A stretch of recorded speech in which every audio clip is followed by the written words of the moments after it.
ಸಂಸದ ಬೊಮ್ಮಾಯಿ ಖಂಡನೆ ವ್ಯಕ್ತಪಡಿಸಿದ್ದಾರೆ. ಕಾಂಗ್ರೆಸ್ ಸರ್ಕಾರ ದಿವಾಳಿಯಾಗಿದೆ, ಅದಕ್ಕೆ ದರ ಏರಿಕೆ ಮಾಡಿದೆ. ಹಣಕಾಸಿನ ಹೊರೆನ ಜನರ ಮೇಲೆ ಹಾಕ್ತಾ ಇದೆ.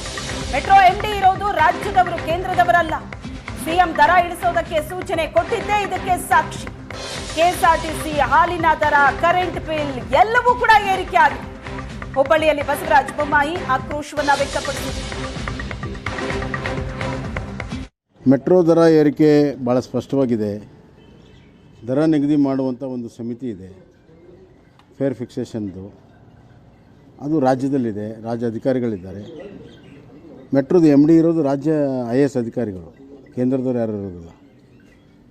ಮತ್ತು ಮುಖ್ಯಮಂತ್ರಿಗಳು ದರ ಇಳಿಸಿ ಅಂತಂದು ನಿರ್ದೇಶನ ಕೊಟ್ಟಿದ್ದು ಅದೇ ಸಾಕ್ಷಿ ರಾಜ್ಯ ಸರ್ಕಾರದಲ್ಲಿದೆ ಅಂತ.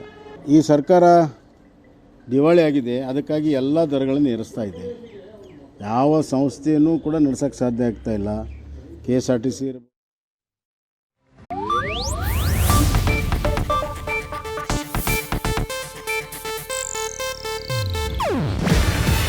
ಇದು ಏಷ್ಯಾನೆಟ್ ನ್ಯೂಸ್ ನೆಟ್ವರ್ಕ್ ಪ್ರಸ್ತುತಿ.